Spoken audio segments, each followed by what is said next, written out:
For decades, Muslim apologists have assured us that the Quran has been perfectly preserved, right down to the letter, and that there are no differences anywhere in the entire manuscript history of the Quran. They put this forward as their favorite miracle of Islam. But it was all a lie. Muslim apologists were relying on what I call Islam's 99-1 rule. Muslim apologists have always understood that if they're speaking to 100 people, at least 99 of those 100 people are going to mindlessly accept whatever they're told. At most, only one will bother to investigate. And if one person realizes that Muslim apologists are lying, the 99 can silence the one. Unfortunately for Muslim apologists who rely on Islam's 99-1 rule to spread lies for their religion, the internet has allowed critics of the false claims to spread facts faster than Muslim apologists can spread lies. So we've been seeing the myth of perfect preservation crumble before our eyes, as critics of the myth show that there are tens of thousands of textual differences in Quran manuscripts, and that there are dozens of different Arabic Qurans, and that the first generation of Muslims were reciting so many different versions of the Quran, the Caliph Uthman had to gather all of the Qurans together and burn them. So, what do Muslim apologists do when their lie has been exposed? They tell another lie. That's what liars do. The new lie is that even though the text of the Quran has been repeatedly corrupted, and even though there are dozens of different Arabic Qurans being used in different parts of the world, the Quran has been perfectly preserved through the infallible tool of human memory.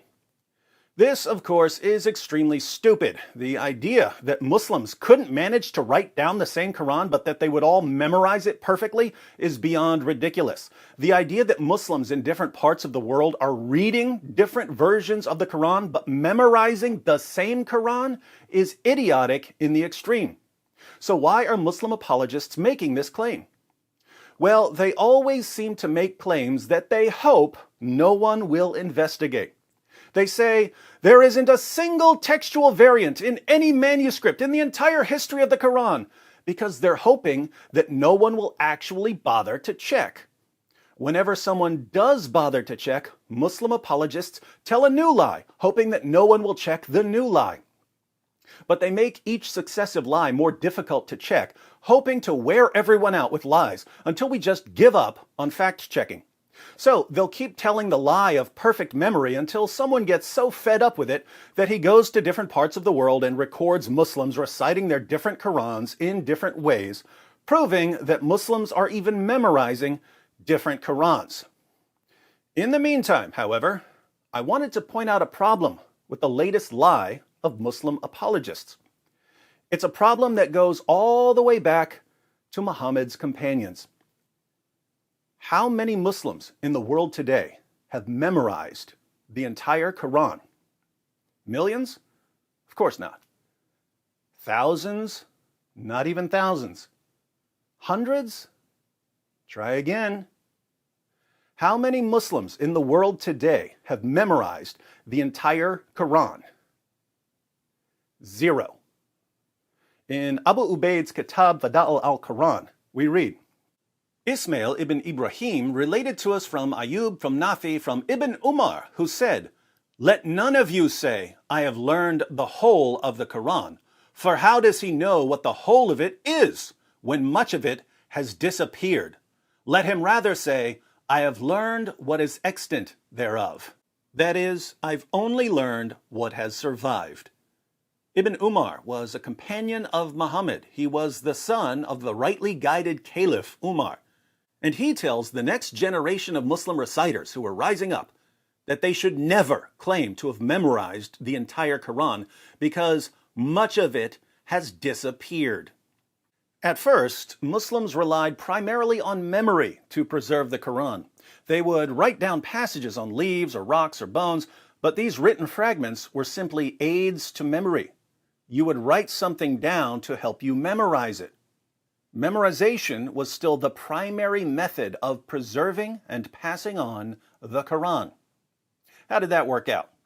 It was a disaster. Entire chapters of the Quran were lost because Muhammad's companions were too lazy to recite them. Large passages were lost because the only people who had them memorized died in battle. Muslims would recite verses differently because they had memorized them differently, and they would accuse each other of changing the revelations.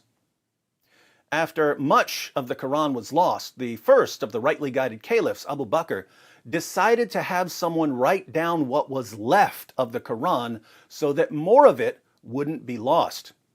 In other words, Abu Bakr realized that a single written copy of the Quran was better than the fallible memories of the entire Muslim community combined.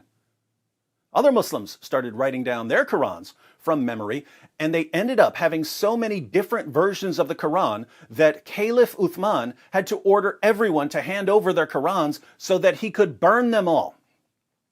Hence, the first generation of Muslims learned the hard way that one person telling the next person to pass on entire chapters of a book from memory is a terrible way to preserve a text.